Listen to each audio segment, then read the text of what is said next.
Good morning, friends. As we consider such topics as God's electing choice, that God is sovereign over who is saved and who is not, we must absolutely work to avoid all pride on our part at having been chosen, if indeed we have been. This was a reoccurring sin, of course, on the part of the nation of Israel throughout its history, where the people of Israel tended to think of themselves as being better than all those heathen people out in the world because they had been chosen by God. They had received the law.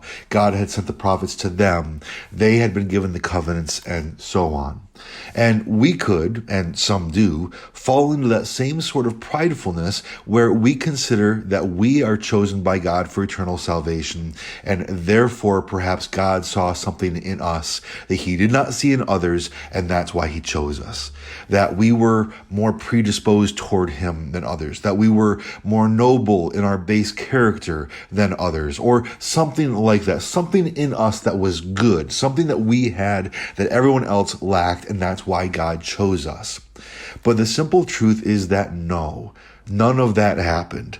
God did not see anything in us that inclined him to save us more than others.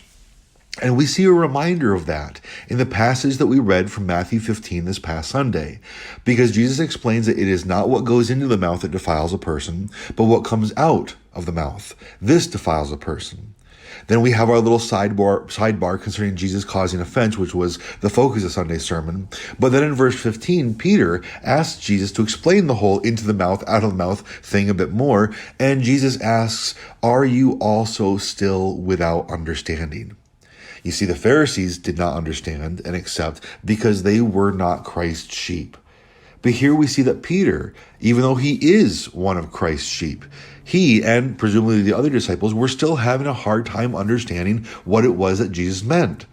Now, Jesus is going to explain further so that they are eventually able to understand, which again shows his grace toward his people, and that is the point. Because Jesus' own disciples were not able to just naturally understand Jesus' spiritual teaching in their own power. It took Christ's further teaching and explanation. And eventually, it took the full empowerment of the Holy Spirit before it seems like everything actually clicked for the disciples. Because throughout the gospel accounts, including the stories revolving around Christ's resurrection and his appearance and his further teachings given to his followers even after his resurrection, we see the disciples continuing to not understand, continuing to question Jesus, continuing to just not get it. And it isn't really until the day of Pentecost, at least that's the way it appears, it's not really till the day of Pentecost when the Holy Spirit comes upon them in power that we see Peter and the others speaking with confidence and clarity the truths that Christ had already given to them. Because they didn't get it in their own power.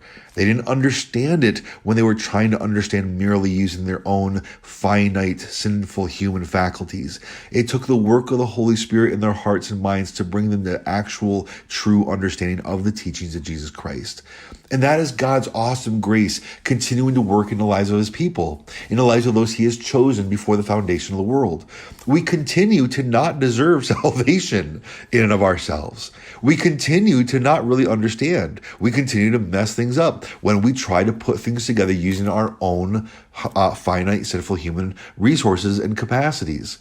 And so when we look at the world around us, especially our loved ones, whom we desperately want to believe, but who we watch continually not get it, and we watch continually making wrong and self-destructive choices that just lead to more difficulties, let's please understand that we have no right to judge them in our hearts. And what I mean very specifically by saying that is we have no right to roll our eyes at them, to scoff at their decision-making or anything like that, because when we try to live this life in our own power, we do the same sorts of things. And whatever wisdom we have to live in this life such that we experience blessing and peace and God's goodness, that wisdom did not come from us. It came from the Holy Spirit working within us. And so we have no right to be prideful. We do not have anything ourselves that we do not receive from outside ourselves. Let me just make that statement again, but clarify it one more time. Clarify a little bit. We do not have anything good Okay? We do not have anything good in our lives that we did not receive from outside ourselves. And so again, as we interact with the world around us, as we take the truth of salvation to that world, whether to our family members, to our loved ones, to whomever it may be, we must not be arrogant. We must not be prideful or haughty. And when I say this, like clearly, yeah, don't be like the Pharisees. Don't be like the scribes. But even in other ways, even in more subtle ways, guard yourself so very carefully against any thought that they are foolish, but you are wise. And if they were just a fraction as intelligent or as insightful or as wise as yourself, then they would understand. Because if we have those thoughts in our heads, it comes out. It comes out in the way we speak. It comes out in our demeanor. It comes out in our facial expressions. And we must not let it.